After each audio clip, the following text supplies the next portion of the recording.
Zaburi ya 51:17.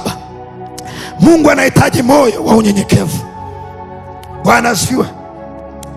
Zaburi anasema dhabihu za Mungu ni roho iliyovunjika, moyo uliovunjika na kupondeka, Mungu hata udharau. Dhabihu za Mungu ni moyo uliovunjika. Bwana asifiwe. Moyo uliovunjika, moyo uliovunjika na kupondeka, anasema Mungu hata udharau. Nakumbuka kipindi naokoka, wote hapa tunasemaga baba yetu ni mnyenyekevu sana. Bwana asifiwe. Tunakubaliana na hilo. Mimi wakati nimetoka kuokoka tu, moja ya neno aliloongeaga huyu mzee, alisema hivi, nyenyekea kwa Mungu. Bwana asifiwe. Moja ya neno alilonitamkiaga mpaka kesho, nyenyekea kwa Mungu. Na unyenyekevu sio kwamba mpaka utembee kule kwenye dala yetu Kasfeta. Tuna kijana mmoja tuko naye hapa, tunamwitaga mtakatifu. Anaitwa nani yule? Yeye hata tembea yake unamwona kabisa huyu kaka ni mtakatifu. Bwana asifiwe. Hata akikusalimia, Bwana asifiwe sana baba, Bwana asifiwe sana. Sasa sio lazima wote tuwe vile. Bwana asifiwe.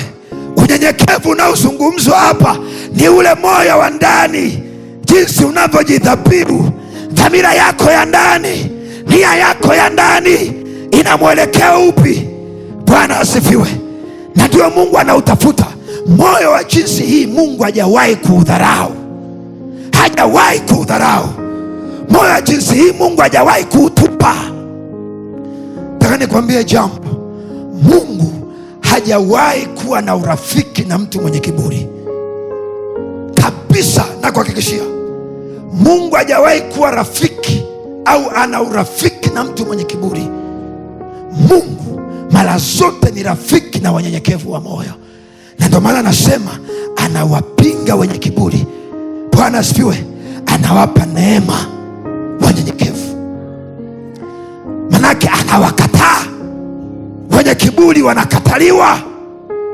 Wenye walio wanyenyekevu wanainuliwa, wanapata neema. Nataka nikwambie, wakati mwingine umekuwa ukiomba Mungu, naomba kibali, naomba kibali. Sikiliza, Mungu anawapinga wenye kiburi, anawapa neema wanyenyekevu. Huna haja ya kuomba kibali, neema ya Mungu ndio kibali chenyewe. Bwana asifiwe. Neema ya Mungu ikiwa juu yako ndio kibali chenyewe. Huna haja Mungu nipe kibali, kibali unacho. Elewa tu kwamba Mungu anawapinga wenye kiburi, anawapa neema wanyenyekevu. Bwana asifiwe. Bwana asifiwe.